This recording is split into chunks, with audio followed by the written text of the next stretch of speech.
నన్ను క్షణమైనా త్రోసివేయవు. విడువని దేవుడవు, ఎడబాయలేదు నన్ను క్షణమైనా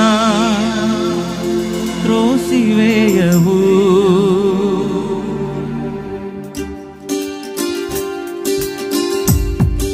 అందరం చప్పట్లు కొడుతూ దేవుని నామమున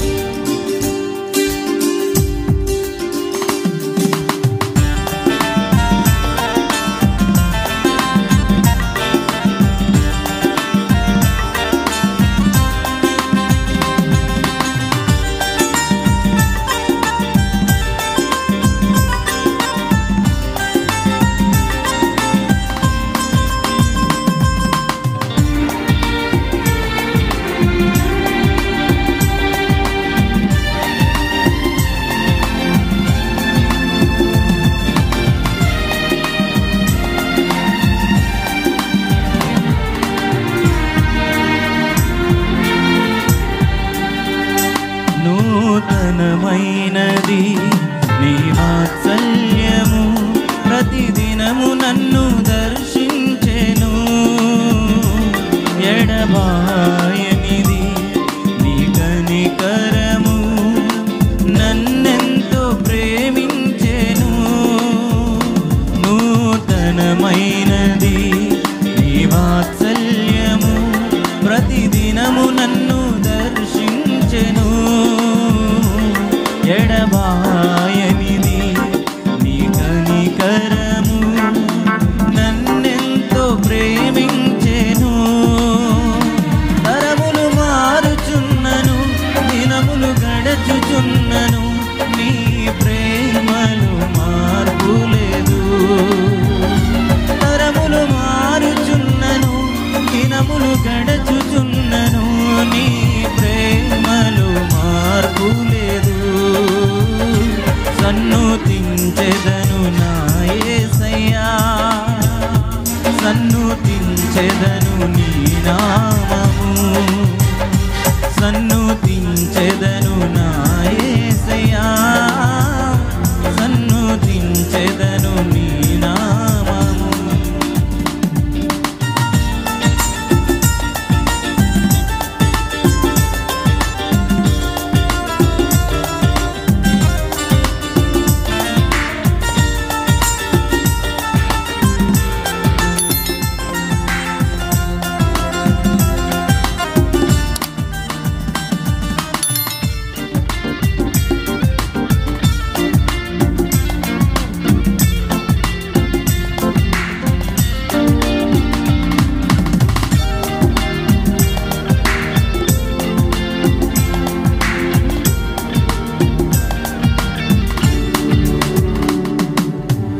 గడచిన కాలమంతా నీ కృప చూపి ఆదరించినవు. జరగబోయే కాలమంతా నీ కృపలోన నన్ను దాచెదవు.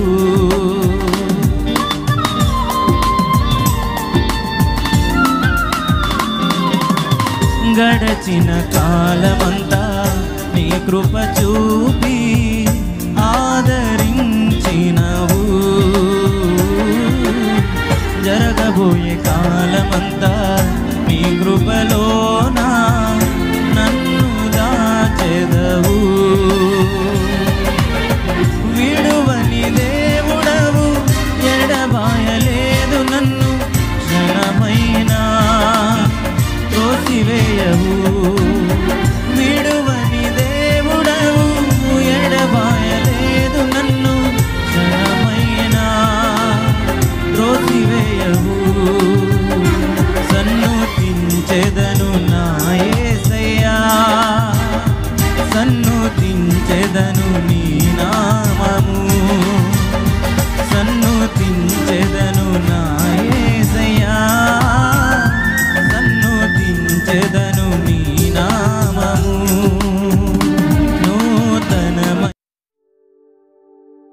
ప్రభు నామములో కూడి వచ్చి మీ అందరికీ నా హృదయపూర్వకమైన వందనాలు. నూతన నెల మే నెల శుభాకాంక్షలు తెలియజేస్తున్నాను. ఈ నెల దేవుడు మనందరి జీవితాల్లో వ్యక్తిగతంగా, కుటుంబ పరంగా అండ్ చర్చ్ పరంగా, మినిస్ట్రీ పరంగా మేళ్లు చేయాలని, శ్రేష్టమైనటువంటి ఆశీర్వాదాలతో మనల్ని, మన కుటుంబాల్ని నింపాలని, ఈ యొక్క నెలంతా కీడు ప్రమాదాలు తప్పించి దేవుడు సమాధానాన్ని, సమృద్ధిని ఆయన దయచేయాలని మరొకసారి ఈ మే గ్రీటింగ్స్ మీకు తెలియజేస్తూ ఉన్నాను. యేసు ప్రభు మాట్లాడినటువంటి ఒక సుదీర్ఘమైన ప్రసంగం, అది వరల్డ్ ఫేమస్ సెర్మన్, ప్రపంచ ప్రఖ్యాతిగాంచిన ప్రసంగం. రిలీజియన్కి అతీతంగా, క్యాస్ట్కి అతీతంగా, నాలెడ్జ్కి అతీతంగా, పొజిషన్కి అతీతంగా ఆ ప్రసంగాన్ని ప్రపంచం వింది, చదివింది. కొంతమంది దాన్ని ధ్యానించారు. అందులోనే ఒకవేళ మీరు ఒక ఫేమస్, వరల్డ్ ఫేమస్, ఒక ఎమినెంట్ నేమ్ చెప్పారనుకోండి, ఒక ప్రముఖమైనటువంటి వ్యక్తి, ఈయన పేరు ఎవరికి తెలియదు అని అన్నారనుకోండి, ఒకవేళ మీరు ఆ పేరు చెప్తే నేను డామ్ షూర్గా చెప్పగలుగుతాను, ఆయన ప్రసంగం చదివాడు, ఆయన ప్రసంగము విన్నాడు అని చెప్పగలుగుతాను. సో అందులో మామూలుగా చెప్పుకుంటే మన దేశం పరంగా మోహన్ దాస్ కరమ్చంద్ గాంధీ, స్నేహితులారా డాక్టర్ అంబేద్కర్, ఇంకా మనం చెప్పుకుంటూ వెళితే జిడ్డు కృష్ణమూర్తి, సర్వేపల్లి రాధాకృష్ణన్, ఇలాగ ఒకరేంటి ఇద్దరేంటి, ప్రపంచవ్యాప్తంగా చూసుకుంటే బోల్డ్ మంది ఉన్నారు. సౌత్ ఆఫ్రికన్ ప్రెసిడెంట్ ఎవరైనా నెల్సన్ మండేలా. ఇక ఎనీ సైంటిస్ట్ యొక్క పేరు మీరు కోట్ చేయండి, నేను గ్యారంటీగా చెప్తాను ఆయన ప్రసంగాన్ని చదివాడు, ఆ ప్రసంగాన్ని ఆయన విన్నాడు అని. ఆ ప్రసంగానికి పెట్టిన పేరు ఏంటంటే ఇంగ్లీష్లో మౌంట్ సెర్మన్. ఆ ప్రసంగం యొక్క పేరు తెలుగులో కొండ మీద ప్రసంగం. ఈ కొండ మీద ప్రసంగం అనేటువంటిది రెండు ప్రాముఖ్యమైన విషయాల గురించి మాట్లాడుతుంది. ఒకటి, దేవునితో ఎలా సంబంధాన్ని ఏర్పాటు చేసుకొని దాన్ని కొనసాగించాలి. రెండవది, నేను దేవుని సంబంధినే అని నువ్వు ఫీల్ అయినా, నువ్వు క్లెయిమ్ చేస్తే, నువ్వు దేవుని సంబంధిగా ఇతరులతో నువ్వు ఎలా జీవించాలి, లోకం పట్ల నీ యాటిట్యూడ్ ఏంటి, నీ వైఖరి ఏంటి అన్నదే ఈ ప్రసంగం యొక్క ఉద్దేశం అన్నమాట. 2 ఇంపార్టెంట్ విషయాలు ఉన్నాయి. ఒకటి, దేవునితో సంబంధం ఎలా పెట్టుకోవాలి, దాన్ని ఎలాగా కొనసాగించాలి. రెండవది, నేను దేవుని సంబంధిని అని క్లెయిమ్ చేసేవాళ్ళు దేవుని సంబంధులుగా, ఆయన ప్రతినిధులుగా తోటి వ్యక్తులతో సమాజంలో ఎలా జీవించాలి. సో ఈ ప్రసంగం సింపుల్గా ఎక్కడుంటుంది? మత్తయి సువార్త 5వ అధ్యాయం, 6వ అధ్యాయం, 7వ అధ్యాయం, ఈ 3 అధ్యాయాలని కలిపితే మౌంట్ సెర్మన్ లేక కొండ మీద ప్రసంగంగా పిలుస్తారు. ఈరోజు నేను దాంట్లో 5వ అధ్యాయంలోని స్టార్టింగ్ వర్స్ నుండి 14 స్నేహితులారా లేకపోతే 16th వర్స్ వరకు చాలా సింపుల్గా నేను మీకు చెప్పడానికి ప్రయత్నిస్తాను. ఈరోజు ఈ సెర్మన్ యొక్క ఉద్దేశం ఏంటంటే, ఫస్ట్ సర్వీస్లో పైన కొండ మీద చర్చ్లో ఈరోజు 4 బాప్తిజాలు తీసుకున్నారు.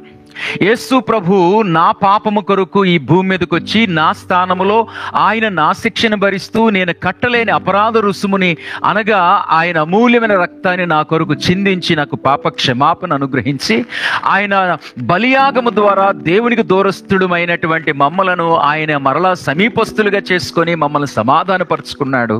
ఆయన మరణించి తిరిగి లేవటం ద్వారా మేము ఆయన యందు విశ్వాసం ఉంచితే మేము చచ్చిపోతాము, కానీ మేము మరణం తర్వాత మా ఆత్మ సజీవుడిగా దేవుడి దగ్గరికి వెళుతుందని మేము నమ్ముతున్నాము. ఆ నమ్మకాన్ని బహిరంగంగా ఒప్పుకుంటున్నాము బాప్తీసం ద్వారా. వెరసి నమ్మి బాప్తీసం పొందిన వారు చెప్పండి రక్షించబడతారు అన్న వాక్యం చెప్పున ఈరోజు 4 వారి యొక్క విశ్వాసాన్ని, వారి యొక్క స్నేహితులారా ఇన్నర్ కన్ఫెషన్ని పబ్లిక్ కన్ఫెషన్గా బాప్టిజం ద్వారా ఈరోజు ప్రూవ్ చేసుకున్నారు. వాళ్ళను ఉద్దేశిస్తూ నేను బేసిక్గా వాక్యాన్ని వాళ్ళ కోసం చెప్పాను. సో అక్సా కూడా ఈరోజు బ్యాప్టిజం తీసుకుంది. సో వీళ్ళను ఉద్దేశిస్తూ మనం కూడా ఒక్కసారి ఈ యొక్క విషయాన్ని నేర్చుకుందాం స్నేహితులు. ఇప్పుడు నేను మిమ్మల్ని ఒక కొండ ఎక్కిస్తానన్నమాట. కొండ అంటే కొండ ఇలా ఉంటుంది కదా, అంతేనా? ఇప్పుడు మీరు ఎక్కడున్నారంటే మీకు ఇటువైపు, ఇది ఎటు మీకు కుడివైపా? ఎస్ మీకు కుడివైపు మీకు. సో కుడివైపున మీరు కొండ ప్రారంభంలో ఉన్నారు. ఇప్పుడు నేను మిమ్మల్ని మెల్లగా కొండ ఎక్కిస్తాను. కొండలోని పైకి జెనిత్ పాయింట్కి, టాప్లోనికి, పీక్లోనికి తీసుకెళ్తాను. మరలా తర్వాత మెల్లగా మిమ్మల్ని కొండ దించుతాను. ప్రియ స్నేహితులారా, ఇదంతా ఎక్కడ ఉంది అంటే నా సొంత మాటలేం కాదు. ఇది యేసు ప్రభు తన కొండ మీద ప్రసంగములో స్టార్టింగ్ మాటలు అన్నమాట. అదేంటంటే ధన్యతలు. ఏమండి? బెటిట్యూడ్స్ అంటారు. 9 ధన్యతల గురించి మాట్లాడతాడు. అందులో మొదటి దాని దగ్గర స్టార్ట్ చేద్దాం. సింపుల్ వివరణతో నేను మిమ్మల్ని ముందుకు తీసుకెళ్తాను. రండి, నాతో పాటు చదువుతూ ఉండండి. స్టార్టింగ్ నుంచి వెళ్దాం. ఆయన ఆ జన సమూహములను చూచి కొండ ఎక్కి కూర్చుండగా ఆయన శిష్యులు ఆయన ఎదుకు వచ్చిరి. అప్పుడు ఆయన నోరు తెరిచి ఇలాగ బోధింపసాగిన. తన మౌంట్ సెరమన్ స్టార్ట్ అయింది.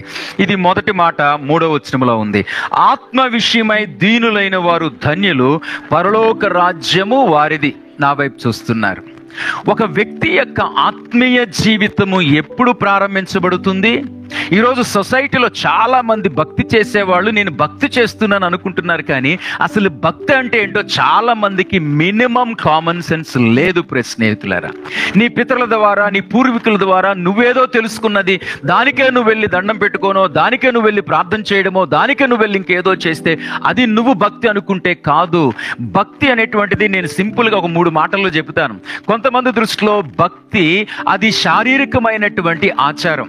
పూర్వీకులు ఏదో నేర్పించారు, వాళ్ళని చూసి ఏదో చేస్తున్నాం. బట్ ఎందుకు చేస్తున్నాము, ఇలా చేసేదాని వెనకాతల అర్థం ఉందా అని కూడా ఆలోచించకుండా వాళ్ళు చెప్పారు నేను చేస్తున్నాను, వాళ్ళు చేశారు చూసి నేను చేస్తున్నాను తప్ప ఇలా చేయొచ్చా లేదా అనేటువంటి ఆలోచన లేకుండా ఆచారపరంగా వెళ్ళిపోతారు. సో కొంతమందికి భక్తి శారీరకమైన ఆచారం, మరికొంతమందికి భక్తి మానసికమైనటువంటి వైరాగ్యం. ప్రియ స్నేహితులారా, వాళ్ళు బరువులను బాధ్యతలను పక్కన పెట్టేసి వాళ్ళు ఏదో జ్ఞానోదయమైనట్లు వాళ్ళు ప్రపంచానికి దూరంగా వెళ్ళిపోయి అక్కడ ఏదో ఒంటరిగా చేసుకుంటూ ఉంటారు, ఎందులోనో మునిగిపోతూ ఉంటారు. కానీ దేవుడు ఎప్పుడు భక్తి చేసే వాళ్ళని బాధ్యతలను బరువులను విడిచిపెట్టమని ఆయన ఎప్పుడు కూడా చెప్పలేదు. భక్తి ప్రియ స్నేహితులారా ఒంటరిగా చేసేది కాదు, భక్తి అడవిలో చేసేది కాదు, భక్తి హిమాలయాల్లో చేసేది కాదు, భక్తి ఎక్కడో నడి సముద్రంలో చేసేది కాదు. భక్తి అందరి మధ్య, ప్రజల మధ్య, లోకములోనే ప్రియ స్నేహితులారా చెయ్యాల్సినది. అప్పుడే నువ్వు నేను నిరూపించుకోగలుగుతాం కూడా భక్తిలోని. ఆ భక్తి ద్వారానే చెప్పండి ఇతరులకు ఒక సమాచారం వెళుతుంది, ఆ భక్తి ద్వారానే దేవుని యొక్క నామానికి కూడా చెప్పండి మహిమ కలుగుతుంది. సో పీపుల్కి మన భక్తి అర్థం కావాలి, భక్తి చేసేవాడు ఇలా ఉంటాడన్న సంగతి తెలియాలి. అందుకనే ప్రియ స్నేహితులారా, భక్తి అంటే 2వ మాటగా గుర్తుపెట్టుకోండి, మానసికమైన వైరాగ్యము కాదు. ప్రియ స్నేహితులారా, మరి భక్తి అంటే ఏంటి? శారీరకమైన ఆచారము కాదు, మానసికమైన వైరాగ్యము కాదు. భక్తి అంటే ఆత్మ సంబంధమైనటువంటి అనుభవము, అనుబంధము. ప్రియ స్నేహితులారా, ఆత్మ సంబంధమైన అనుభవం అంటే ఏంటి? దేవుడు ఆత్మై ఉన్నాడు. భక్తి చేయాలనుకున్న నేను కూడా జంతువును కాదు, కేవలం జీవిని కాదు, నేను జీవాత్మను. అంటే నాలో జీవముతో పాటు, ప్రాణముతో పాటు జంతువుకు లేనటువంటి ఆత్మ నాలో ఉన్నది. ప్రియ స్నేహితులారా, ఆ కారణం చేత నేను ఏమండి లెక్క అప్పచెప్పగలాల్సిన పరిస్థితి ఉంది. నాలో జన్మ పాపం వచ్చింది. ఏమండి తర్వాత జన్మ పాపమును బట్టే నాలో అరిషడ్ వర్గాలు వచ్చాయి.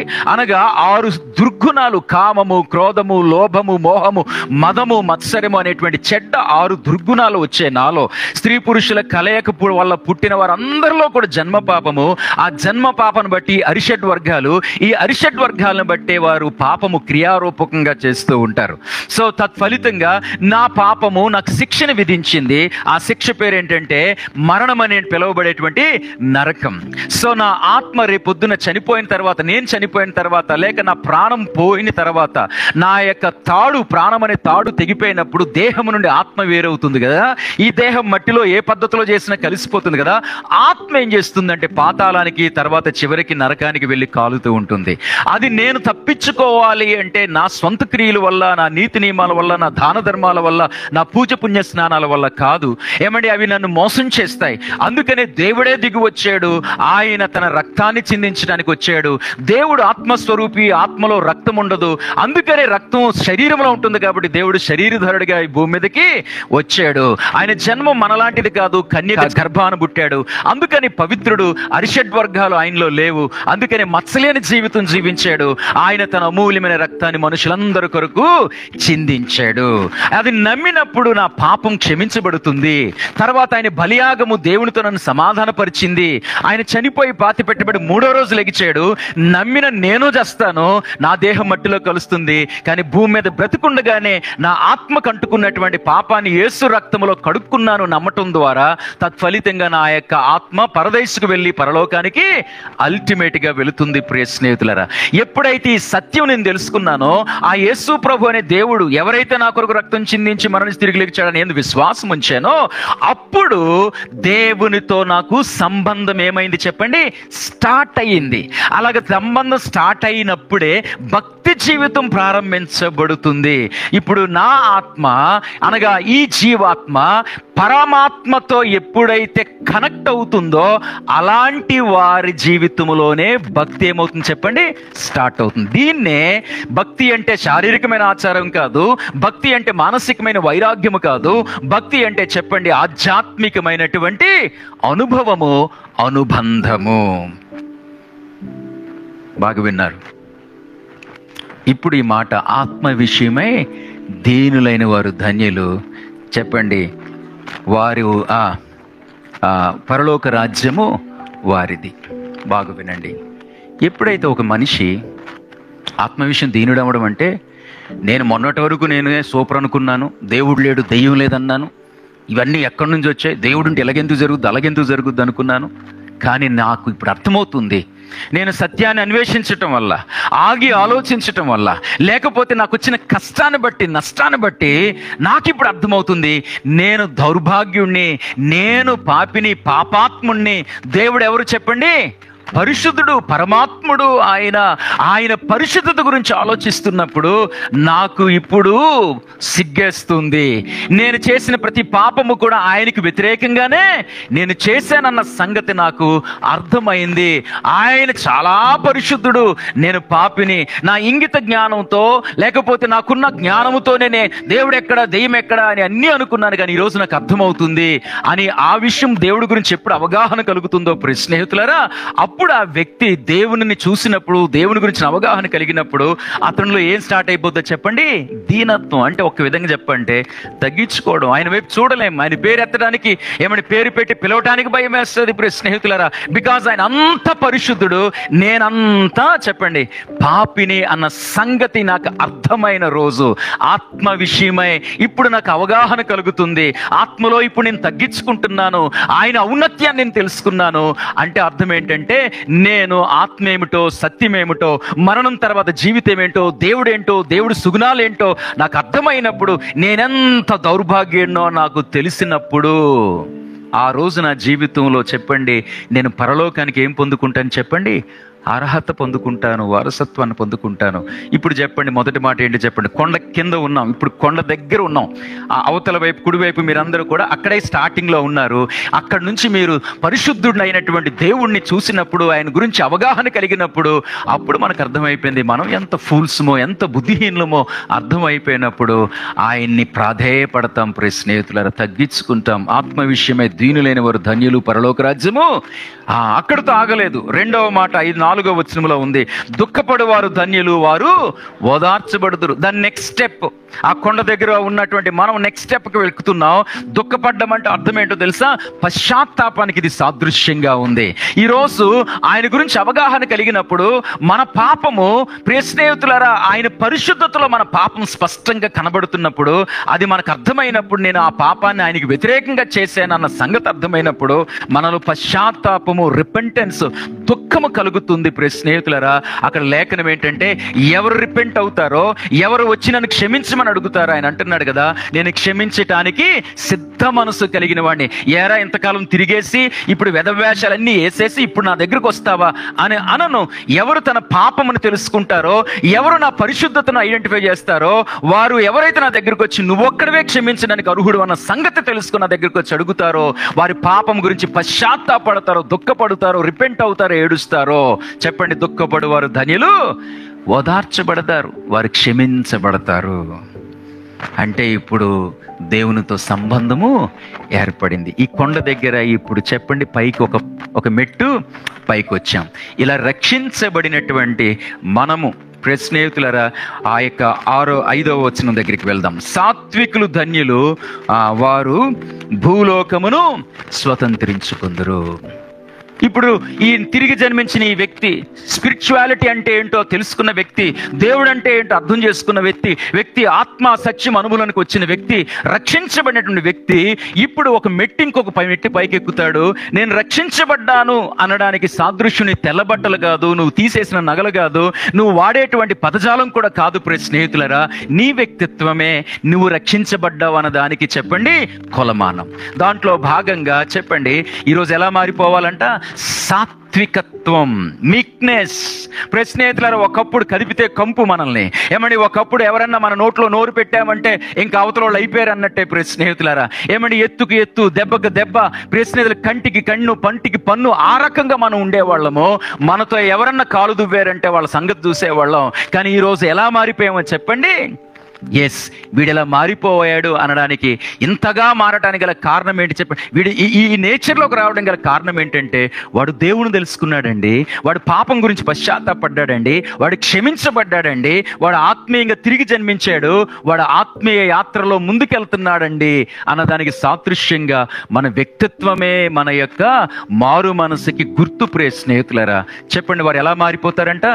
సాత్వికులుగా మారిపోతారు. యేసు ప్రభు కూడా అన్నారు, పాపభారాన్ని మోస్తున్న సమస్త జనులారా నా దగ్గర రండి, నేను మీకు విశ్రాంతి. అంటే పాప భారము నుంచి విడిపించగలిగిన ఏకైక దేవుడు ఎవరు చెప్పండి? యేసు ప్రభు. ఆయన మొత్తానికి పాప భారాన్ని విడిపించాం, మనకు అర్థమైపోయింది, క్షమించబడ్డం, తేలిగ్గా మారిపోయింది. ఏమండి, మనసంతా కూడా చెప్పసఖ్యము కానీ మహిమాయుక్తమైన గొప్ప సంతోషంగా ఉంది. ఇప్పుడు మనం ఎగురుకుంటూ వెళ్ళడానికి లేదు. ఏమండి, ఆయన అన్నాడు, ఆగండి, నా దగ్గర మీరు కూర్చొని నేర్చుకోవాలి, కొత్త కాడిని మీ మీద మోపుతున్నాను. మొన్నటి వరకు పాప భారాన్ని మోసారు, ఇక నుంచి మీరు నా ప్రతినిధులు, మీరు నాకు సాక్షులుగా ఉండాలి, నా నామాన్ని క్యారీ చేయాలి, నా యొక్క సుగుణాలను మీరు చెప్పండి లోకానికి ప్రచురం చేయాలి. అంత ఈజీ ఏం కాదు క్రిస్టియన్ లైఫ్. నా దగ్గర మీరు నేర్చుకోనండి. నేనెవరిని? సాత్వికుడును, దీన మనస్సు కలిగిన వాడును. నెక్స్ట్ స్టెప్కి వెళ్ళిపోయాడు. కొండలో ఆల్మోస్ట్ ఏం చెప్పొచ్చు అంటే కొంచెం మధ్య వరకు వచ్చాడని చెప్పొచ్చు. ఆత్మ విషయమే దీనులు అంటే దేవుని తెలుసుకున్నాడు, తనేంటో తెలుసుకున్నాడు, దుఃఖపడ్డాడు, పశ్చాత్తాపడ్డాడు, క్షమించబడ్డాడు. నెక్స్ట్ స్టెప్ ఏంటో చెప్పండి? ఇప్పుడు మెల్లమెల్లగా ఆత్మీయ జీవితంలో ఎదుగుతూ ఉన్నాడు. రక్షించబడ్డం అంటే బాప్తీసం తీసేసుకొని స్నేహితులారా ఆదివారం చర్చికి వచ్చి మిగిలిన రోజులు ఎలా పడితే అలా జీవించడం. ఏమండి, ఇక్కడేమో చిన్న చిన్న ఏమంటారు వాటిని చీమల్లాగా, ఇంట్లోనేమో ఏమండి సమాజంలో పెద్ద పెద్ద ఏనుగుల్లాగా మనం ప్రవర్తిస్తే చెప్పండి అవ్వదు. స్నేహితులారా, మనం తగ్గించుకొని జీవించాలి, సాత్వికము. 3వ స్టెప్లోకి వచ్చేసాం. తర్వాత కొండ ఎక్కుతున్నాడు అతను, ఇంకా దేవుడు తీసుకువెళ్తున్నాడు. చెప్పండి 6వ వచనంలో మనం చూస్తాము, నీతి కొరకు ఆకలి దప్పులు గల వారు ధన్యులు, వారు. ఇక నీవు నిజంగా దేవునితో కనెక్ట్ అయి ఉంటే, నువ్వు నిజంగా బోర్న్ అగైన్ అయి ఉంటే, నువ్వు నిజంగా తిరిగి జన్మించిన వ్యక్తి అయితే, నువ్వు నిజంగా ఆత్మీయత అంటే ఏంటో, దేవుడు అంటే ఏంటో, భక్తి అంటే ఏంటో నీకు నిజంగా అర్థమయ్యి దేవుని మాటలు విని విడిచిపెట్టకుండా దాని ప్రకారం జీవించడానికి నువ్వు తీర్మానం తీసుకుంటే, నీలోని ఒక ఆకలి, ఒక దప్పిక స్టార్ట్ అవుతుంది. చెప్పండి, అది దేని గురించి అంట? నీతి కోసం. నేను ఇంకా నీతిగా ఉండాలి, నేను ఇంకా పర్ఫెక్ట్గా ఉండాలి అంటే ఆకలి దప్పిక వేసినోడు ఎలా ఉంటాడు చెప్పండి? తపనతో ఉంటాడు కదా. అలాగే ఆత్మీయ జీవితంలో స్నేహితులారా, నేను చాలా నీతిగా జీవించాలన్న తపనలోనికి ఈ ఆత్మీయ జీవితంలో వ్యక్తి మారాలి అన్నది దేవుని ఉద్దేశం. నేను మీకు ఒకసారి చెప్పాను, ఈ సీజన్లోనే జనవరిలో చెప్పాను, టెన్నిస్ టోర్నమెంట్లో స్నేహితులారా మేము ఆయనతో అంటే అందరితో కలిసి ఆడుతాం. మా అకాడమీ అంతా కలిపి టోర్నమెంట్లోనికి ఆఫీసర్స్ క్లబ్లో వెయిట్ చేస్తున్నాం. పాస్టమ్ గారు మ్యాచ్ ఆ రోజు వేరే వాళ్ళతో. ఆ రోజు ఇంకొకరు కూడా మెన్స్ ఆడడానికి మా అకాడమీ నుంచి వచ్చారు. వాళ్ళు సాయంత్రం ఆడతారు బేసిక్గా మా అకాడమీలో, మేము మార్నింగ్ ఆడతాం. కానీ ఆ రోజు జరిగిన విషయం ఏంటంటే, ఆ రోజు వాళ్ళ టైం ఇంకా అంటే రావాల్సి ఉంది కాబట్టి ఆయన ఏదన్నా రెస్టారెంట్కి వెళ్ళి ఆర్డర్ చేద్దామన్నాడు. ఆఫీసర్స్ క్లబ్లో రెస్టారెంట్ ఉంటుంది. ఆర్డర్ చేశాడు. ఒక చెట్టు కింద కూర్చున్నాము. ఒక అమ్మాయి, ఆయన, నేను కూర్చున్నాము. సో 3 ఐటెంలు ఆర్డర్ చేశాడు. నన్ను తినమని బలవంతం చేస్తున్నాడు. నేను తినట్లేదు. చివరికి బాగా బలవంతం చేస్తే ఒక స్టిక్ పెట్టి ఆ యొక్క మంచూరియన్ వెజిటేరియన్ తింటే వెంటనే అన్నాడు, జంతువులు తింటారేంటి అన్నాడు. ఇదేంటి ఇలాగన్నాడని పక్కన ఉన్న అమ్మాయి అంది, అంకుల్ ఆయన పాస్టర్ గారు మీరేంటి ఎలా పడితే అలా మాట్లాడుతున్నారు అంతే. అంటే అదేంటి పాస్టర్ గారు అయితే నాన్ వెజ్ తినరా అని అడిగాడు. అలా కాదు లేండి, ఆయన ఇప్పుడు ఈ టైంలో తినరా అనుకుంటా అన్నాడు. ఏంటి సార్ మందు కూడా తాగరా అన్నాడు నన్ను. సో వెంటనే మళ్ళీ ఆ అమ్మాయి అంది, మందు కూడా తాగరా అంటారు ఏంటి అంకుల్, పాస్టర్ గారు అంకుల్ మీరు ఎవరితో మాట్లాడుతున్నారు అని అంటుంది ఆ అమ్మాయి.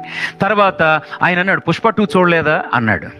సో అంటే అర్థం ఏంటి స్నేహితులారా, ఒక కామన్ వ్యక్తికి, సొసైటీలో నివసిస్తున్నటువంటి మనుషులకు మేము కూడా భక్తి చేస్తున్నామని ఫీల్ అవుతున్నారు కదా, వాళ్ళకి నిజంగా భక్తి చేసేవాడు అసలు ఈ సినిమాలు కానీ, ఈ త్రాగుడు కానీ, లేకపోతే ఈ వ్యభిచారం కానీ, ఈ లంచగొండితనం కానీ, చివరికి బూతులు కానీ, అబద్ధం కానీ మాట్లాడన్న సంగతి అవగాహన వాళ్ళకి లేదు. వాళ్ళ దృష్టిలో ఏంటంటే అది చెయ్యొచ్చు ఆ టైంలో, ఈ టైంలోనే ఇది చెయ్యొచ్చు.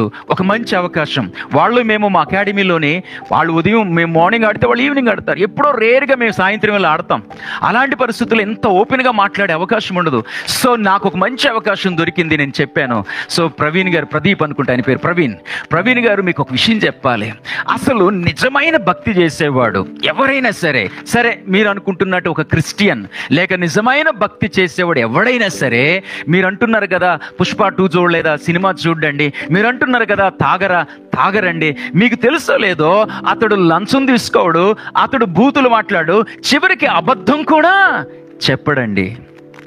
బికాజ్ ఆశ్చర్యపోతున్నాడు, అతనికి అర్థం కాలేదు. వాళ్ళ భక్తిలో ఇది లేదు. స్నేహితులారు, అందుకే చూడండి ఈరోజు ఎన్ని బూతులు యూట్యూబుల్లో మాట్లాడుతున్నారో. పోయిన వారమే మీకు విషయం చెప్పాను కదా, ఒత్తిడి లేని జీవితం గురించి మాట్లాడుకునేటప్పుడు ఫోన్లు దూరంగా ఉంచమని. నీకు నాకున్న సమస్యలు ఎక్కువ ఉన్నాయి. మన పిల్లల గురించిన భవిష్యత్తును గురించిన ఆలోచనలు, ఆర్థిక పరిస్థితులు, వారి అడ్మిషన్లు, వారి ఫీజులు, ఏమంటే ఇంకా మారనటువంటి భర్త, ఇవే సమస్యలు ఉన్నప్పుడు రాత్రంతా నిద్రపోకుండా వీడియోలు చూసి, పైగా ఆ వీడియోలతో పాటు ఆ వీడియో కింద ఇంకెవడే మెసేజ్ పెట్టాడో చదివి, ఆ మెసేజ్లు చదవడం వల్ల బూతులు వదిలేసాం కదా, మళ్ళీ బూతులు నేర్పిస్తున్నారు ఈ సోషల్ సమాజం మనకి. సో ప్రియ స్నేహితులారా, బూతులు కూడా మాట్లాడరు. ఈరోజు వాళ్ళ యొక్క పరిస్థితి ఎట్లా ఉందంటే, మేము చాలా భక్తి చేస్తున్నాం, మా ధర్మాన్ని మేము కాపాడుతున్నాం అనుకుంటున్న వాళ్ళు ఇతరుల్ని సిగ్గుమాలినటువంటి మాటలతో దూషిస్తున్నారు, బండబూతులు. నేను అందుకే చెప్తున్నాను, మీరు మీ టైంను వృధా చేసుకుని ప్రతి వీడియో చూడొద్దు. ఆ వీడియో కింద మళ్ళీ ఈ మెసేజ్లు ఏం పెట్టారని చదివితే వదిలేసిన బూతులు మళ్ళీ నువ్వు నేను నేర్చుకున్న వాళ్ళం అవుతాం.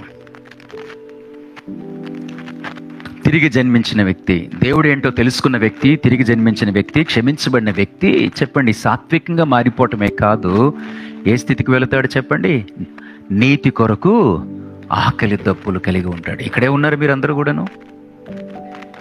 స్నేహితులరా, స్పిరిచువల్ లైఫ్ చాలామందికి అర్థం కాలేదు. అది అదే, ఇది ఇదే కాదు, ఏ ఎండకు ఆ గొడుగు కాదు, చాలా ప్రత్యేకంగా మనం ఉండాలి. ఇప్పుడు ఆల్మోస్ట్ ఇతను ఎక్కడికి వచ్చేసాడు, ఇంకొక అడుగు దూరంలో ఉన్నాడు.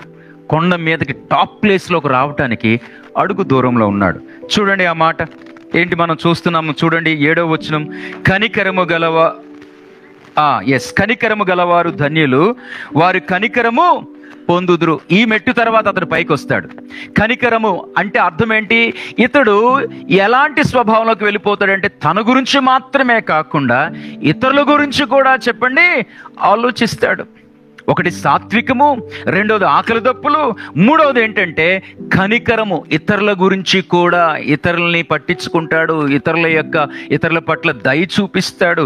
ఇవన్నీ ఏ గుణాలు అంటారు చెప్పండి, దేవుని యొక్క గుణాల్లోనికి ఏమండి భక్తి తన కోసమే కాకుండా తన చుట్టూ ఉన్న వారి కోసం కూడా నిజమైన భక్తి ఆలోచింప చేస్తుంది. ప్రియ స్నేహితులారా, ఇప్పుడు ఆఖరి అంటే టాప్లో లాస్ట్ మెట్టుకు వస్తున్నాడు. పైకి రావటం కొరకు మనం 8వ వచనం చూస్తున్నాం. హృదయ శుద్ధి గలవారు ధన్యులు, వారు దేవుణ్ణి అంటే చెప్పండి, దేవుడు ఎవరు? పరిశుద్ధుడు. చాలా గుణాలు చెప్పొచ్చు దేవుడి గురించి. మీరు ఎప్పుడు గుర్తుపెట్టుకోండి, ఎన్నో గుణాలు ఉన్నాయి, కానీ దేవుడి గురించి చాలా ప్రాముఖ్యమైన గుణాలు 3 గుణాలు ఉంటాయి. మీరు ఎప్పుడన్నా మీ స్నేహితులతో కూడా దీన్ని చాలా చక్కగా ప్రశ్నార్థకంగా ఆ గుణాలు మీరు పరిచయం చేయొచ్చు. వాళ్ళు మీరు ఎప్పుడైనా ఇలాగ అడగండి, దేవుడు అంటే ఎన్నో గుణాలు ఉంటాయి కదా, ఇదిగో నీకు తెలిసిన గుణాలు ఏమైనా ఉన్నాయని చెప్పండి, ఏవేవో చెప్తారు.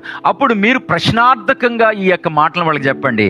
ఒకటేంటంటే, దేవుడు పరిశుద్ధుడా పాపాత్ముడా అని అడుగుతాం మనం. సో దానికి హిమాలయాలకు వెళ్ళక్కర్లా, ఇలాగొచ్చి కూర్చొని నేర్చుకోకర్లేదు. కొంచెం మైండ్ బాగా పనిచేసి కొంచెం సెన్స్ మంచిగా ఉంటే సరిపోతుంది, చెప్పేయచ్చు. చెప్పండి, మీరు చెప్పేస్తారు. దేవుడు పరిశుద్ధుడా పాపాత్ముడా? పరిశుద్ధుడు. ఎలా డిఫైన్ చేస్తాం పరిశుద్ధతని? పరిశుద్ధతను గురించి మనం ఎలా నిర్వచించగలుగుతాం? జన్మతా పాపము లేనివాడు, జీవితంలో పాపము లేనివాడు, వివాహము లేనివాడు, స్త్రీ సాంగత్యము లేనిటువంటి వాడు. బట్ ఈరోజు ఆశ్చర్యం ప్రియ స్నేహితులారా, దేవుళ్ళకి స్త్రీలతో సాంగత్యం, దేవుళ్ళకి వివాహాలు. ప్రియ స్నేహితులారా, ఏమంటే దేవుళ్ళని గురించి మనం ఆలోచిస్తూ ఉన్నప్పుడు చాలా విచిత్రంగా అనిపిస్తుంది. బట్ దేవుడు పరిశుద్ధుడా పాపాత్ముడా అంటే దేవుడు పరిశుద్ధుడు. ఏమంటే జన్మతా పవిత్రుడు, జీవితంలో పవిత్రుడు. చెప్పండి, స్త్రీ సాంగత్యము లేనివాడు, అది పరిశుద్ధుడు. 2వ ప్రశ్న కూడా సంధించవచ్చు. దేవుడు దయామయుడా దుర్మార్గుడా? ఎలా డిఫైన్ చేస్తాం? ఎంత ఘోర పాపం చేసినా ఇంట్లో వాళ్ళు క్షమించలా, కన్నోళ్ళు క్షమించలా, ఇక లోకం ఎప్పుడో మనల్ని దూషించి ఈడు పుట్టకుండా ఉంటే బాగుండన్నారు. సొంత ఇంట్లో వాళ్ళు కూడా మా కడుపున చెడ పుట్టేవన్నారు మనం చేసే పాపాలకు. ఉదాహరణకి ఇక ఎవరి దగ్గరికి వెళ్ళటానికి ఛాన్సే లేదు.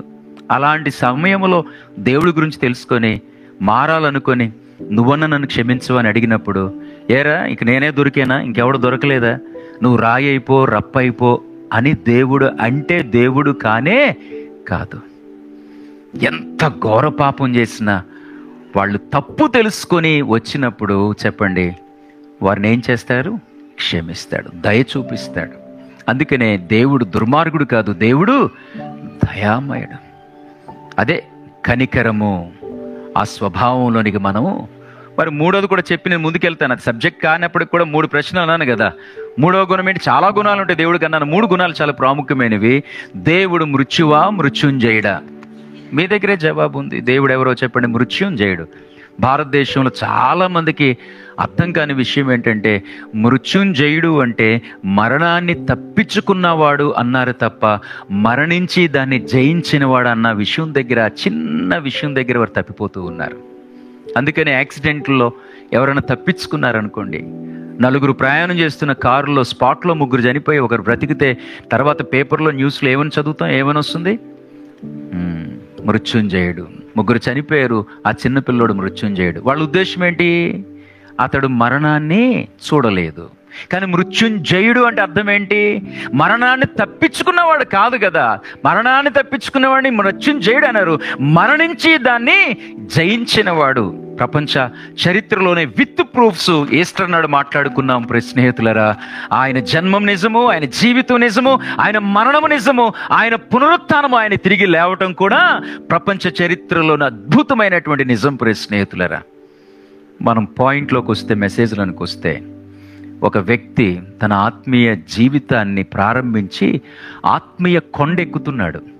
భక్తుడైన దావీదు 63వ కీర్తనలో అనుకుంటా అంటాడు, నేను ఎక్కలేనంత ఎత్తైన కొండపైకి నన్ను ఎక్కించు. ఈరోజు ఈ కొండ పైకి వచ్చాడు, టాప్ ప్లేస్, జెనిత్ ఏదో అంటారు దాన్ని, పీక్ వచ్చాడు. ఆ ప్లేస్ని నేను దేనితో పోలిస్తున్నానంటే, ఈ యొక్క 8వ వచనం, హృదయ శుద్ధి గలవారు ధన్యులు, వారు దేవుణ్ణి అంటే ఇంకా దేవుని స్వభావంలోకి వచ్చేశారు. దేవుడికి ఉండాల్సిన అతి ప్రాముఖ్యమైన గుణం ఏంటి? పరిశుద్ధత. దేవుడు పరిశుద్ధుడు. సో భక్తి చేసేవాళ్ళు కూడా ఆ స్టేజ్కి వచ్చేయాలి. అందుకనే హెబ్రీ పత్రికలోని భక్తుడు పేతురు అనుకుంటా ఓ మాట అంటాడు కదా, ఆయన పరిశుద్ధుడు కాబట్టి మనమును పరిశుద్ధులమై ఉండాలి. స్నేహితులారా, సో నీతి తర్వాత సాత్వికము, నీతి గరుకు ఆకలి దప్పులు, దాని తర్వాత కనికరము, చివరికి ఏ స్టేజ్కి వచ్చేసామంటే చెప్పండి, హృదయ శుద్ధి. హృదయమంతా శుద్ధి, టాప్ ప్లేస్ స్పిరిచువాలిటీలో ఏమండి, దేవుణ్ణి చూడగలిగినంత గొప్ప ఉన్నతమైనటువంటి స్వభావంకి వెళ్తాం. ఇప్పుడు నేను దేవుణ్ణి చూసేస్తున్నాను, దేవుణ్ణి నేను ప్రత్యక్షంగా చూస్తున్నాను, నేను ఆయనతో ముఖాముఖిగా మాట్లాడేస్తున్నాను అని అక్కడ కూర్చోవడానికి లేదు ప్రియ స్నేహితులారా. ఇప్పుడు ఆ స్టేజ్కి వెళ్ళినటువంటి వ్యక్తి మరలా కొండకి కిందకి దిగాలి. ఏం చేయాలి దిగుతూ? ఆ మాటలు చదివితే మనకు అర్థమైపోతుంది. 9వ వచనము, ఏమంటే మత్తయి సువార్త 5వ అధ్యాయం 9వ వచనంలోని, సమాధానపరచువారు ధన్యులు, వారు దేవుని కుమారులు. ఇప్పుడు అలా దిగుతున్నటువంటి మనము చెప్పండి, పీపుల్ని దేవునితో సమాధానపరచాలి. చాలా మందికి దేవుడు అంటే ఎవరో, భక్తి అంటే ఏంటో, ఏమంటే భక్తి చేసేవాడు ఎలా ఉండాలో, దేవుడికి ఉండాల్సిన గుణాలు ఏంటో చాలా మందికి తెలియదు. ఇదిగో ఇందాక మనం మాట్లాడుకున్నాం, దేవుడు పరిశుద్ధుడు, దేవుడు దయామయుడు. మూడో అతి ప్రాముఖ్యమైనటువంటి విషయము, దేవుడు మృత్యుంజయుడు. సో అది తెలియనటువంటి వాళ్ళు చాలా మంది ఉన్నారు. తత్ఫలితంగా వారు నాశనానికి జోగుతున్నారు. కాబట్టి దేవునికి వారికి మధ్యన ఏముందంటే అగాధం ఉంది ప్రియ స్నేహితులారా. అందుకని మనం ఏం చేస్తాము అంటే చెప్పండి, నేను తెలుసుకున్నాను, నువ్వు కూడా తెలుసుకోవాలి. నేను చనిపోతే నిత్యరాజ్యం పరలోకానికి వెళ్తాను, నువ్వు కూడా అక్కడికి రావాలన్న ఆలోచనతో చెప్పండి, పాపము దేవునికి మనిషికి వివాదాన్ని తీసుకొచ్చింది. ఆ వివాదం యేసుక్రీస్తు యొక్క బలియాగం ద్వారా సమాధానపరచబడిందిరా బాబు అని మనం ఏం చేస్తామంటే, కనీసపు ధర్మము క్రిస్టియన్స్ గా ప్రియ స్నేహితులారా, మనం మతం మార్చం ప్రియ స్నేహితులారా. మనం ఏం చేస్తామంటే, పాపమును బట్టి దేవునికి విరోధంగా ఉన్నటువంటి మనిషిని మరలా మనం ఏం చేస్తున్నాం చెప్పండి, మధ్యవర్తిత్వం వహిస్తూ దేవునితో ఆ మనిషిని ఏం చేస్తున్నాం, సమాధానపరుస్తున్నాం. కొండ దిగుతూ చేస్తున్న పని, ఆత్మీయ జీవితంలో ఇది ఒక ఉన్నతమైనటువంటి పని. ఇతరులని ఈ దేవునితో మనం ఏం చేస్తాం, సమాధానపరచడం. కొండ మధ్యలోకి వస్తున్నాడు చూడండి, 10వ వచనము, నీతి నిమిత్తము హింసించబడేవారు ధన్యులు, పరలోక రాజ్యము. ఆల్మోస్ట్ కొండకి దిగిపోతున్నాడు అతను. ఇంత నీతిగా, ఇంత పవిత్రంగా, ఇంత సమాధానకరంగా, ఇతరుల పట్ల ఇంత కనికరంగా ఇలా జీవించే అతనికి ఏం ఎదురవుతాయంటే చెప్పండి, ఇదిగో హింస. భక్తితో బ్రతకును ఉద్దేశించువాడు తప్పకుండా ఏమి ఎదుర్కొంటాడంట, శ్రమలను ఎదుర్కొంటాడంట. ఈ లోకం ఎలాంటిది తెలుసా? మనం యేసు ప్రభుని తెలుసుకున్నప్పుడు అన్నిటినీ విడిచిపెట్టేసి మనం క్రొత్త జీవితాన్ని ప్రారంభిస్తాం కదా, అలా ప్రారంభించకుండా అడ్డుకుంటుంది లోకం. బుధవారం మెసేజ్ పెట్టడం మర్చిపోయాను. బ్యాప్టిజం తీసుకునే వాళ్ళు క్లాస్ తీసుకుంటాం 1 hour. వాళ్ళకి అర్థమయ్యేటట్టు చెప్పి వాళ్ళకి టైం ఇచ్చి వాళ్ళ ప్రతిస్పందన బట్టి బాప్తీసం ఇస్తాం. చేతులు ఎత్తండి, ఏస్టర్కి అందరూ బాప్తీసం తీసుకుండా ఆ పరిస్థితి మన దగ్గర లేదు. సో మొత్తానికి మర్చిపోయాను. శుక్రవారం ఉదయం ఇజ్రాయెల్ గారు ఫోన్ చేశారు.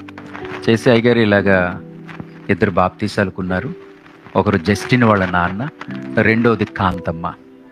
ఏంటయ్యా, నేను మర్చిపోయానండి, అసలు ఇలాగ పాస్టర్ గారు బాగాలేదు. అయ్యో, సరే ఏమీ లేదండి, మరి ముందుకు వెళ్దామా అంటే వెళ్ళిపోదామండి. వాళ్ళ వరకు క్లాస్ అవసరం ఉండదు, వాళ్ళు వయసులో పెద్దోళ్ళు, వాళ్ళు ఇంతవరకు వచ్చి ప్రభువుని అంగీకరించినట్టు గొప్ప విషయం. బాప్తిసం ఇచ్చే దగ్గర 2-3 క్వశ్చన్స్ అడుగుతాను వాళ్ళని, వారి యొక్క స్పందన బట్టి ఇచ్చేద్దామండి, బాప్తిసం కుండి నింపమని చెప్పండి అన్న. సో మొత్తానికి శుక్రవారం రాత్రి, శనివారం ఆల్నైట్కి వచ్చే టైంకి నాకు ఒక ఇన్ఫర్మేషన్ వచ్చింది.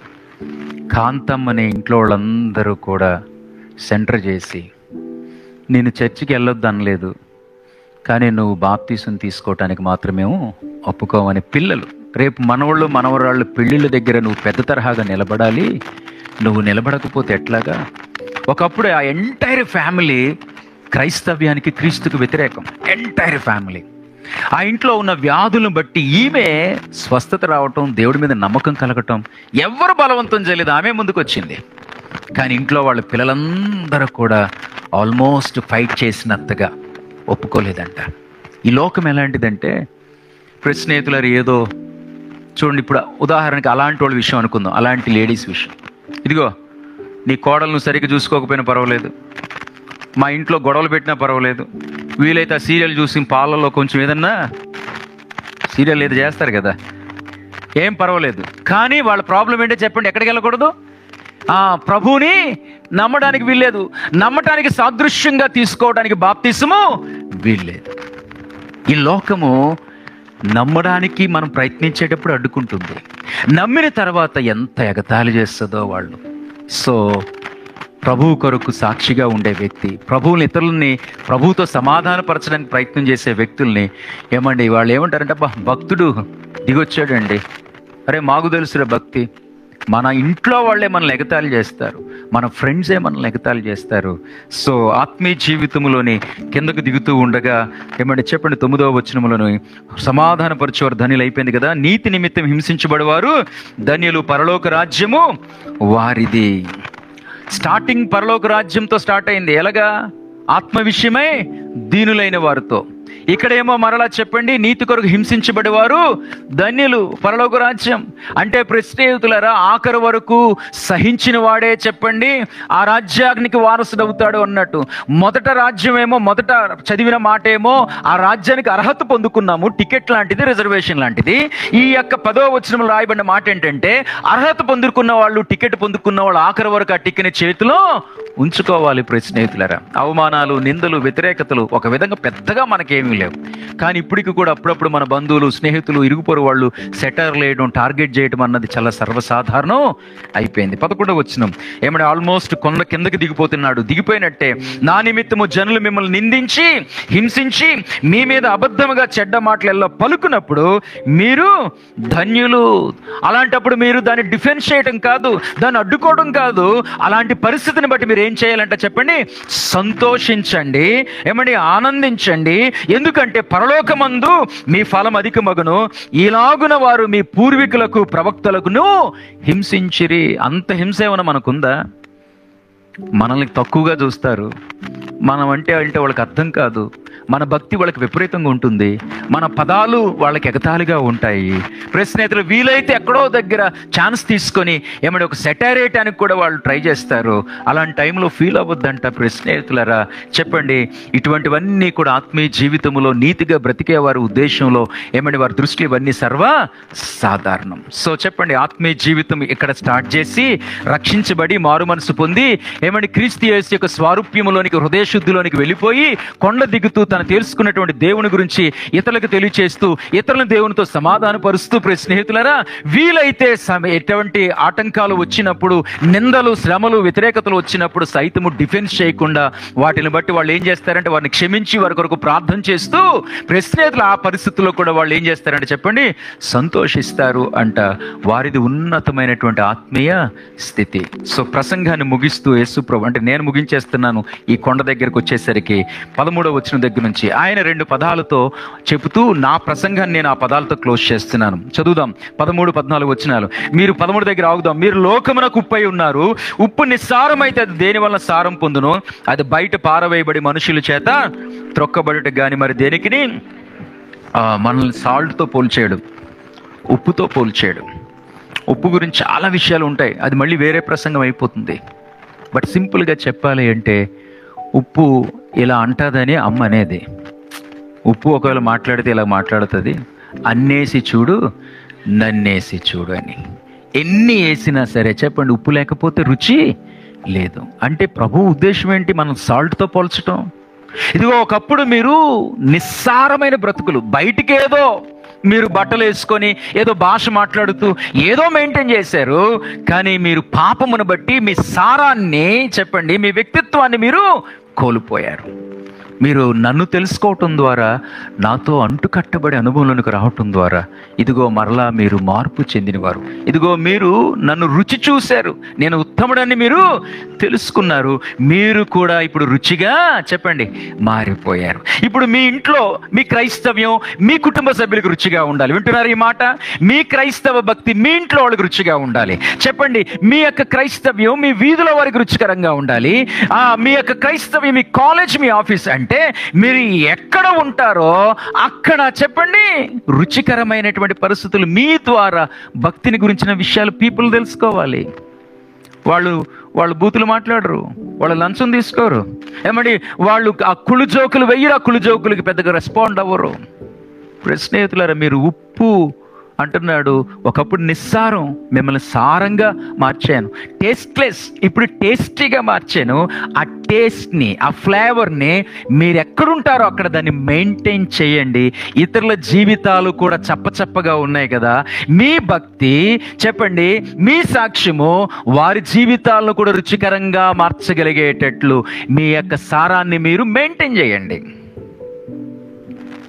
అండ్ రెండవది 14 వచనం, 15, 16 వచనాలు చదివి క్లోజ్ చేద్దాం. రండి కలిసి చదువుదాం. మీరు లోకమునకు వెలుగై ఉన్నారు. కొండ మీద నుండి పట్టణము మరుగై ఉండనేరదు.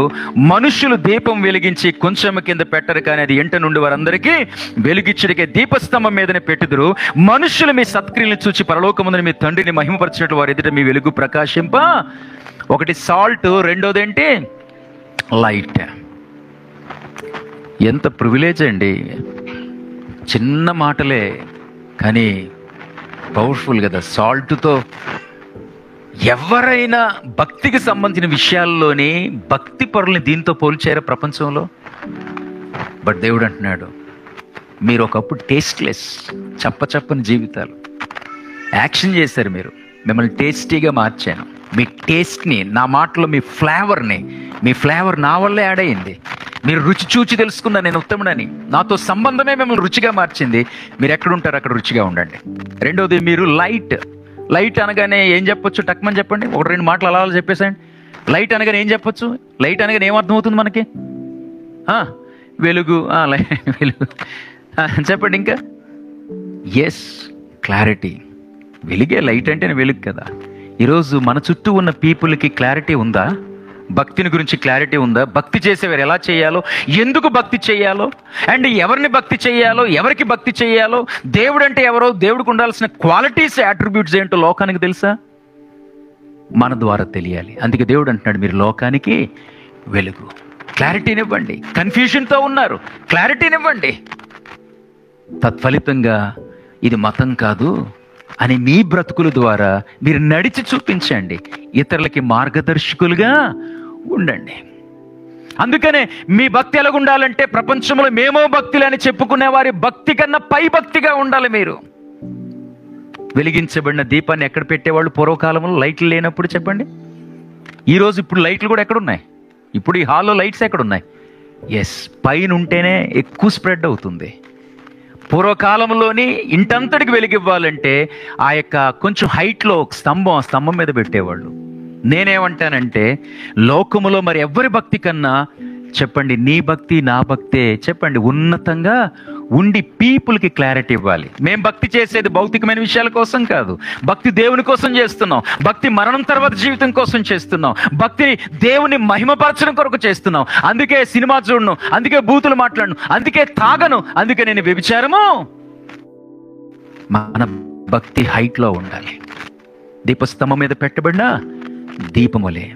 ప్రకటన గ్రంథాల ప్రకారం అయితే దీపస్తంభం సంఘంతో పోల్చబడింది. సంఘంతో కనెక్ట్ అయి ఉండండి. వాళ్ళ దీపమే వెలుగుతూ ఉంటుంది. ఇప్పుడు స్నేహితుల తర్వాత ఏమన్నాడు? అన్యజనుల మధ్య దేవుని నామం మహిమపరచబడినట్లు వారి మధ్య మీరు ఏం చేయాలంట? సత్క్రియలు. స్వార్థంగా జీవించకండి. దేవుడు మీకు ఇచ్చిన దాంట్లో నుంచి కొద్దో గొప్ప ఇతరులకి మీరు సహాయము. ప్రవీణ్ పగడాల చనిపోయిన తర్వాత అతని గురించి తెలుస్తూ వచ్చింది. ప్రవీణ్ పగడాల అంటూ బోల్డ్ మంది ఉన్నారు. Please, it's a great man of God, no doubt.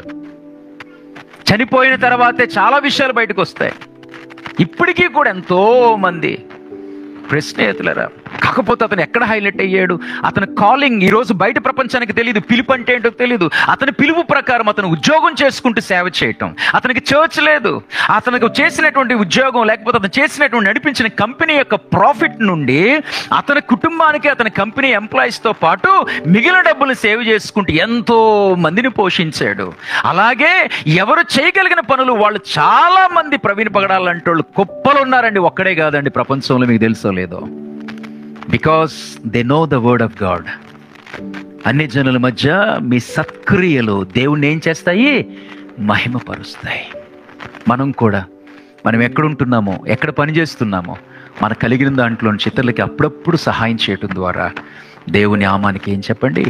మహిమను తీసుకొద్దాం. లెగిచి నిలబడదాం. ఒక తీర్మానం తీసుకొని, జస్ట్ ఈరోజు లేట్లో ఉన్నాం, ఫస్ట్ సర్వీస్ మనకి బ్యాప్టిజమ్స్ వల్ల లేట్ జరిగింది. అస్సలు టెన్షన్ పడకండి. నేనైతే ఎగ్జాక్ట్గా 35-40 మినిట్స్లో హోల్ సర్వీస్ని క్లోజ్ చేస్తాను. కళ్ళు మూసుకుందాం. చిన్నపిల్లలు అటు ఇటు తిరగొద్దు, కళ్ళు మూసుకోండి, రెండు చేతులు జోడించండి. ప్రతి ఒక్కరూ కూడా ఈ సందేశం మీకు అర్థమైందా? ప్రియ స్నేహితులారా, ఈరోజు తిరిగి జన్మించారా? మీరు తిరిగి జన్మించినటువంటి మీరు ఎదుగుతూ ఉన్నారు ఆత్మీయ జీవితంలో. మీ ఆత్మీయ జీవితంలో ఆ యొక్క ఆత్మీయ కొండను ఎక్కుతూ ఉన్నారా? ఏమండి, నెక్స్ట్ లెవెల్కి వెళ్తున్నారా? ఎక్కడ వేసిన గొంగలు అక్కడే ఉందా? లేకపోతే లేదండి, స్టెప్ బై స్టెప్ ఇయర్స్తో పాటు నేను కూడా దేవుని యొక్క ఔన్నత్యాన్ని తెలుసుకుంటున్నాను, ఆయన వాక్యాన్ని తెలుసుకుంటున్నాను. ఇదిగో ఆయనలాగా ఆ యొక్క సాత్వికం, ఆయనలాగా నేను కనికరం, ఆయనలాగా పరిశుద్ధత, ఇదిగో అలాగ తెలుసుకుని అలాంటి అనుభవానికి వెళ్ళి నేను ఇతరులని దేవునితో సమాధానపరచడం, ఇదిగో ఇతరులని దేవునితో కనెక్ట్ చేయటం. ఒకవేళ నన్ను ఎవరైనా మిస్అండర్స్టాండ్ చేసుకున్నా, ఎవరైనా నన్ను నిందించినా, నన్ను నా మీద సెటైర్ వేసినా సరే, ఒకప్పుడైతే నేను ఊరుకునేవాడిని కాదండి. కానీ నేను ఈరోజు సాత్వికంగా మారిపోయాను. వాటిని సహిస్తాను, భరిస్తాను. నా ప్రభువుకి నేను మహిమను తీసుకొస్తానండి. నేను అంతేకాదు, ఒకప్పుడు నిస్సారం టేస్ట్లెస్ లైఫ్ నాది. దేవుడు నన్ను రుచిగా మార్చేశాడు. నాకంటూ ఒక ఫ్లేవర్ ఇచ్చాడు. ఆ ఫ్లేవర్ భక్తి ఫ్లేవర్. అది నేను ఎక్కడ ఉంటానో అక్కడ నా కుటుంబానికి, సమాజానికి ఆశీర్వాదకరంగా ఉండాలనుకుంటున్నాను. మౌనంగా ఉండకండి, ప్రార్థన చేసుకోండి వాక్యం ప్రకారం. తర్వాత రెండోది, నన్ను దేవుడు వెలుగన్నాడు. ఎంత గొప్ప మాటతో నన్ను పోల్చాడు ఆయన. నిజమే, నేను ఎక్కడ ఉంటానో అక్కడ పీపుల్కి క్లారిటీని ఇస్తాను. పీపుల్ కన్ఫ్యూజన్తో ఉన్నారు. భక్తి దగ్గర, దేవుడి దగ్గర, వాళ్ళందరికీ నా భక్తి, నా జీవితం, నా సాక్ష్యం ఇతరులకి స్పష్టతనిచ్చేటట్లు నేను ఉండాలనుకుంటున్నాను. దేవా, నాకు సహాయము చేయండి. మీరు నాకు దీవిస్తున్న కొలదే నేను కూడా సత్క్రియలు చేసి, నన్ను బట్టి మీ నామం దూషణ పాలు కాకుండా, నన్ను బట్టి మీ నామము మహిమపరచబడగలిగేటట్లు అటువంటి కృపలోనికి నన్ను మీరు నడిపించండి తండ్రి. నైనా రండి ప్రియ స్నేహితులారా, మెల్లగా స్తుతించి ఆరాధిద్దాము. ఈ పాట, పైన పాటలు కొంచెం వేరు, కింద పాటలు ఒక చిన్న చరణం, ఒక చిన్న పల్లవితో చిన్నపిల్లలకు కూడా అర్థమవుతుంది. It's a great thing to praise the Lord. ఇది గొప్ప విషయము స్తుతించుట. రండి పాడి దాని తర్వాత వెంటనే బల్లలోనికి వెళ్ళిపోదాం. బల్ల దగ్గర మిగిలిన పాటలు ఆరాధన పూర్వకంగా పాడుతూ ప్రభు యొక్క బల్లలో పార్టిసిపేట్ చేద్దాం. నమ్మి బాప్తిస్మం పొందిన వాళ్ళు అండ్ ఈరోజు సమాధాన పడిన వాళ్ళు దేవుని సన్నిధిలో పాలు పంచుకోవచ్చు. మీ చేతిని చూపిస్తే బ్రదర్స్ మీ చేతిలో దాన్ని డ్రాప్ చేస్తారు. పాడుతున్న పాటను కూడా గ్రహిస్తూ తండ్రి ప్రేమను, యేసు ప్రభు త్యాగాన్ని, ఆయన గాయాలను ధ్యానిస్తూ పాలు పంచుకోండి. తీసుకోలేని వాళ్ళు కళ్ళు మూసుకోండి.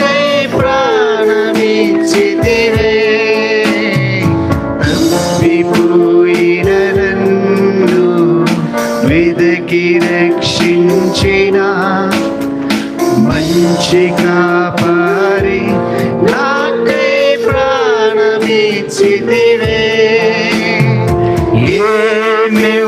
ఏమివ్వగలను నీ ఎన్నాలేని ప్రేమకై, విరిగి నలిగిన హృదయం ధ్యానపూర్వకంగా భక్తి శ్రద్ధలతో పార్టిసిపేట్ చేయండి. ఏమివ్వగలను నీ ఎన్నాలేని ప్రేమకై, విరిగి నలిగిన హృదయమే నేనర్పింతును. నా జీవం, నా సర్వం నీవే దేవా. నా జీవం, నా సర్వం బ్రెడ్ అందకపోతే చేతిని చూపించండి. నా కొరకై బలి అయిన గొర్రె పిల్ల, నా కొరకై రానున్న ఓ మెస్సయ్యా. నా జీవం, నా సర్వం నీవే దేవా. నా జీవం, నా సర్వం నీవే దేవా.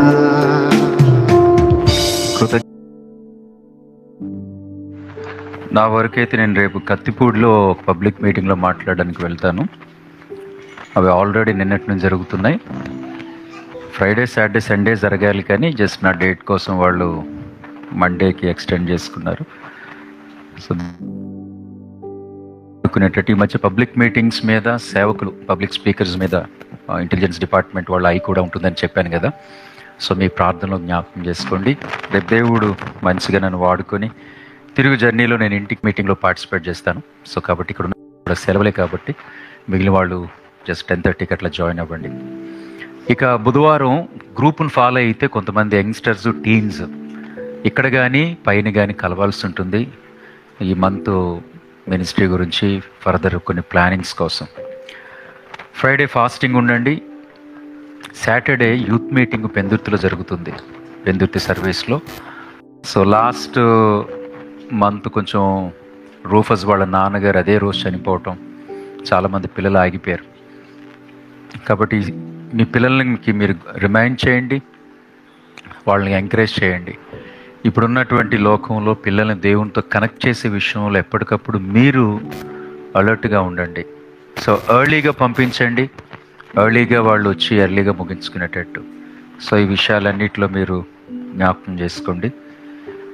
సండే సర్వీస్ యాజ్ యూజువల్గానే 9:30 అని ప్రకటిస్తున్నాం. మరి మన వాళ్ళు ఎన్నింటికి స్టార్ట్ చేస్తున్నారు. బట్ సమ్మర్లో కనీసం మనం లేట్ అనుకున్నాను కానీ పెద్దగా ఏం కాదు. ఫస్ట్ సర్వీస్ ఈ టైము ఒక విధంగా శర్మన్ కొంచెం ఎర్లీగా క్లోజ్ చేసినట్టే. చాలామంది కొత్త వాళ్ళని చూస్తున్నాను.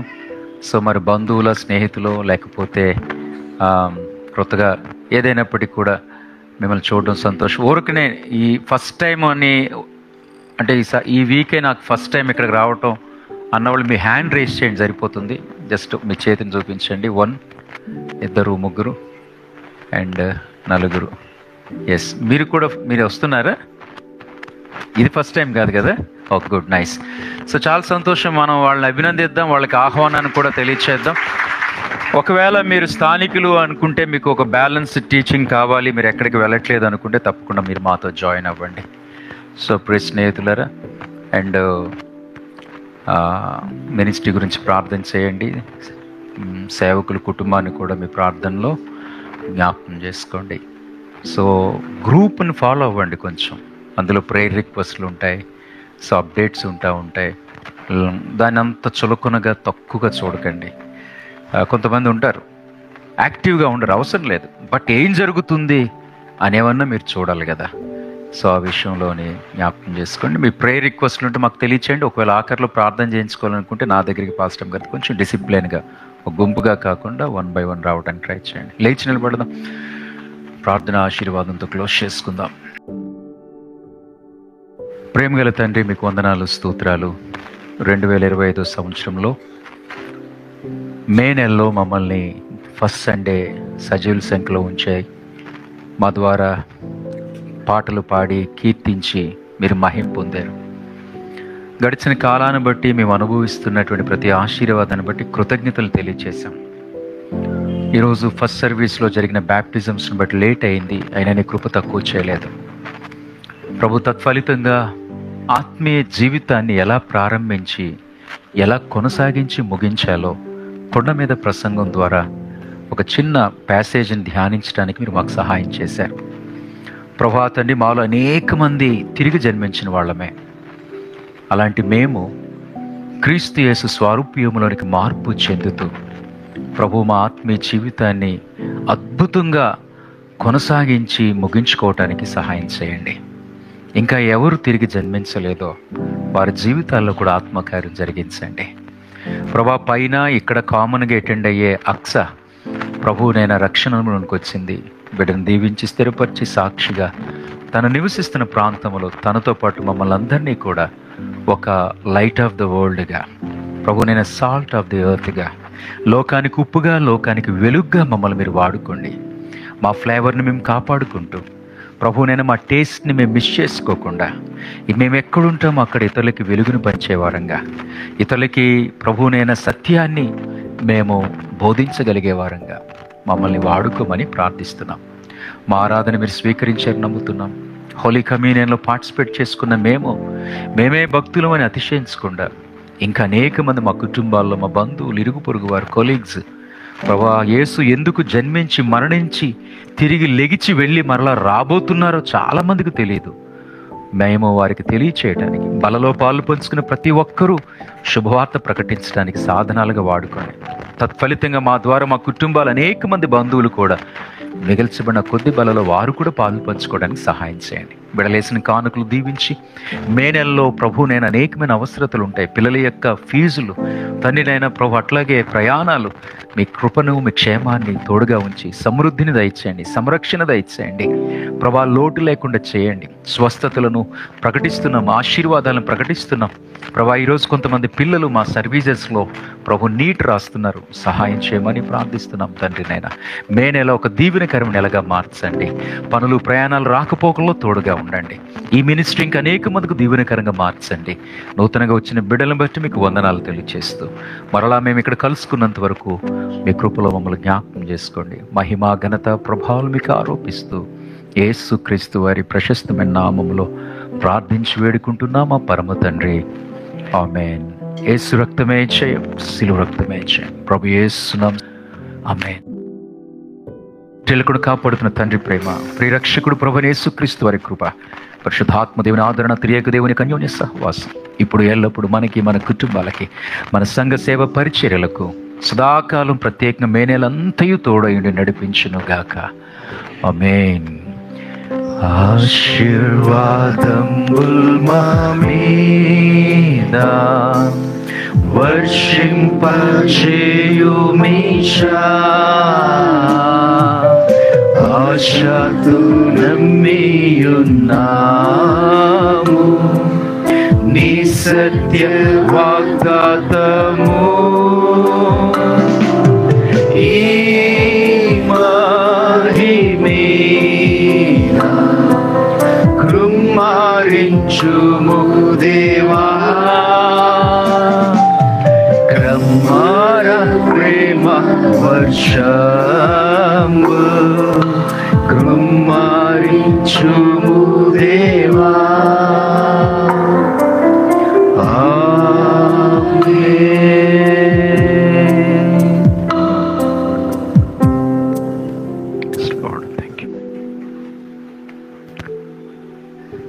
మీ అందరికీ వందనాలు.